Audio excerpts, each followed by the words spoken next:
Now the next topic of the chapter is types of minerals. हमारे पास minerals तीन तरह के, बेसिकली तो दो तरह के होते हैं, मेटेलिक मिनरल्स और नॉन मेटेलिक मिनरल्स। ये आपको ध्यान रखना है।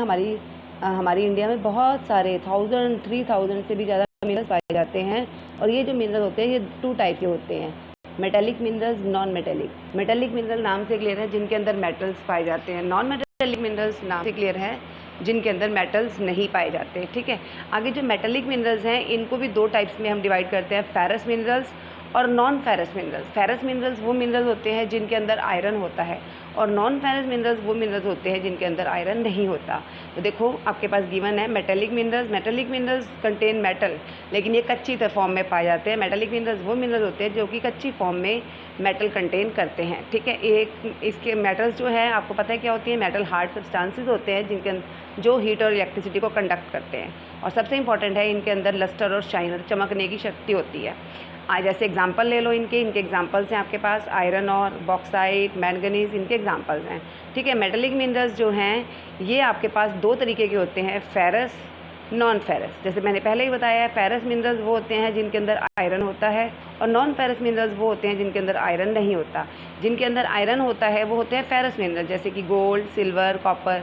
जिनके अंदर आयरन नहीं होता वो होते हैं नॉन फेरस मिनरल, जैसे कि लाइमस्टोन, मीका, जिप्सम, ये सारे एग्जांपल्स उनके होते हैं। ठीक है, जैसे कि आपके पास कोल और पेट्रोलियम है, ये भी आपके पास नॉन मेटेलिक मिनरल्स का ही एग्जांपल माने जाते हैं।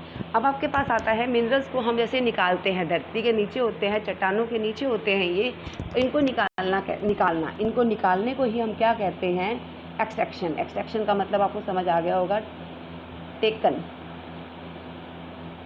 आउट। ठीक है, टेकन करना मतलब टेकन आउट, बाहर निकालना। ठीक है ना, टेकन आउट मतलब कि बाहर निकालना, धरती में से, रॉक्स में से इनको बाहर निकालने की जो प्रोसेस होती है उसको हम एक्सट्रैक्शन बोलते हैं। मतलब अब मिनरल्स को निकालने के 3 तरीके होते हैं, mining, drilling and quarrying. Clear. Mining आगे 2 टाइप्स की होती है, open cast mining and shaft mining sorry. तो अब आपके पास है सबसे पहले अलग अलग इनकी डेफिनेशन। माइनिंग क्या होती है, पहले मैंने आपको बता दिया। एक्सट्रैक्शन क्या होती है, अर्थ सरफेस में से मिनरल्स को टेक आउट करना, दिस इज कॉल्ड एक्सट्रैक्शन। अब इसके भी आगे 3 प्रोसेसेस हैं। तो सबसे पहले हम कर रहे हैं माइनिंग, मीन्स वही मिनरल्स को रॉक्स में से निकालना, जो रॉक्स धरती के नीचे दबी हुई हैं उनमें से मिनरल्स को निकालना, this is called mining.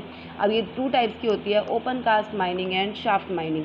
Open cast mining नाम से ओपन मतलब ज़्यादा गहराई में नहीं हमें जाना पड़ता, शैलो डेप्थ पर ही ये मिनरल्स हमें फाइंड आउट हो जाते हैं, और उसके लिए जो हम खुदाई करते हैं उसको ओपन कास्ट माइनिंग करते हैं। लेकिन जब हम डीप बहुत गहराई में खोदते हैं, बोरिंग करते हैं और फिर मिनरल्स को निकालते हैं, मतलब जो मिनरल्स हमें ज़्यादा गहराई में डेप्थ में पाए जाते हैं, उसके लिए जो हम एक्टिविटी यूज़ करते हैं उसको बोलते हैं शाफ्ट माइनिंग।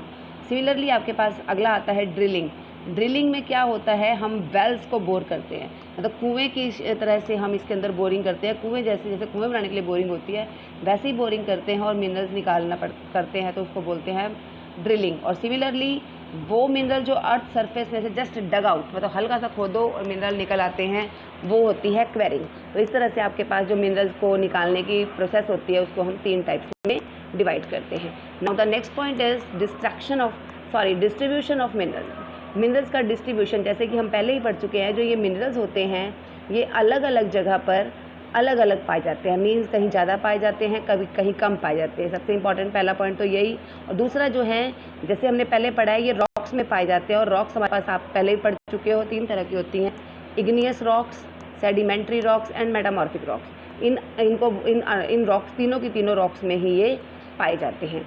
नेक्स्ट आपके पास आ जाता है इसके अंदर कि आपको क्या करना होता है, इसमें जो जनरली होती हैं ये इग्नियस और मेटामॉर्फिक रॉक में ज़्यादा पाई जाती हैं। ठीक है ना, तो इस तरह से डिस्ट्रीब्यूशन में आप क्या लिखोगे कि अलग अलग एरियाज़ में भी ये अलग अलग पाए जाते हैं, जैसे कि कहीं पे कोई मिनरल ज़्यादा पाया जाता है, कहीं पे कम पाया जाता है। सिमिलरली ये जो है तीनों रॉक्स में ही पाए जाते हैं, और बेसिकली सबसे ज़्यादा ये इग्नियस और सेडिमेंट्री रॉक, इग्नियस और मेटामॉर्फिक रॉक्स में पाए जाते हैं।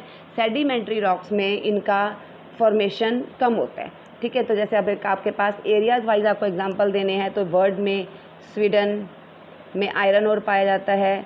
ठीक है, कॉपर कहाँ पाया जाता है, कॉपर आपका ओंटारियो में पाया जाता है, अफ्रीका में पाए जाते हैं बहुत सारे। ठीक है ना, इस तरह से ये ऐसे अगर आप इंडिया में देखोगे तो इंडिया में भी मिनरल्स पाए जाते हैं, ठीक है। तो अब इनका हम डिस्ट्रीब्यूशन 1 बाय 1 पढ़ेंगे। तो मेन आपको क्या ध्यान रखना है, एक तो इनका एरिया वाइज ये अलग अलग होते हैं। सेकंड आपको कहना है एक इनकी जो रॉक टाइप होती है उसके तरीके से भी ये अलग अलग होते हैं, ठीक है ना। जो इनकी रॉक टाइप होती है उसके अकॉर्डिंग भी ये अलग अलग पाए जाते हैं, जैसे कि तीनों रॉक्स में भी पाए जाते हैं और हर एरिया में इनका डिस्ट्रीब्यूशन अनइवन होता है। ये जगहों के नाम कुछ याद करने हैं। इंडिया एज वेल एज पूरे वर्ल्ड में मिनरल्स जो हैं, कहीं कोई मिनरल ज़्यादा पाया जाता है और कहीं कोई मिनरल ज़्यादा पाया जाता है। अब हम इनको 1 बाय 1 जब स्टडी करेंगे तो हमारे पास सबसे नंबर 1 पे आता है एशिया। एशिया में आपको पहले सबसे ध्यान रखना है, एशियन कंट्री जैसे हमारी चाइना और इंडिया है, यहाँ पर आयरन ओर जो है बहुत ज़्यादा मात्रा में पाए जाते हैं, ठीक है। यहाँ पर आयरन ओर जो है बहुत ज़्यादा मात्रा में पाए जाते हैं। इसी मिलर चाइना, मलेशिया, इंडोनेशिया में भी जो हैं ये जो आयरन ओर है बहुत ज़्यादा पाया जाता है। सेकंड पॉइंट है आपके पास यूरोप।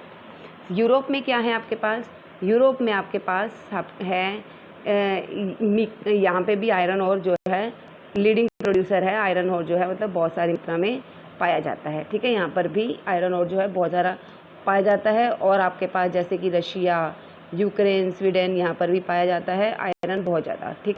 आयरन ओर जो है भरपूर मात्रा में पाया जाता है।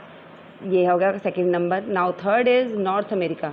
नॉर्थ अमेरिका में भी जो है इसको 3 जोन्स में डिवाइड किया गया है, एक कैनेडियन रीजन, एक अपाल्चियन रीजन और एक माउंटेन रेंजेस, जहाँ पर पर्टिकुलरली अलग अलग दे रखा है कि अलग अलग तरह की मेटल्स पाई जाती है, जैसे मिनरल्स पाए जाते हैं। जैसे कि आपके पास है जैसे कि आयरन ओर है, निकल है, गोल्ड है, यूरेनियम है, ये जो है कैनेडियन शील्ड रीजन में पाए जाते हैं। कोयला जो है अपाल्चियन रीजन में पाया जाता है।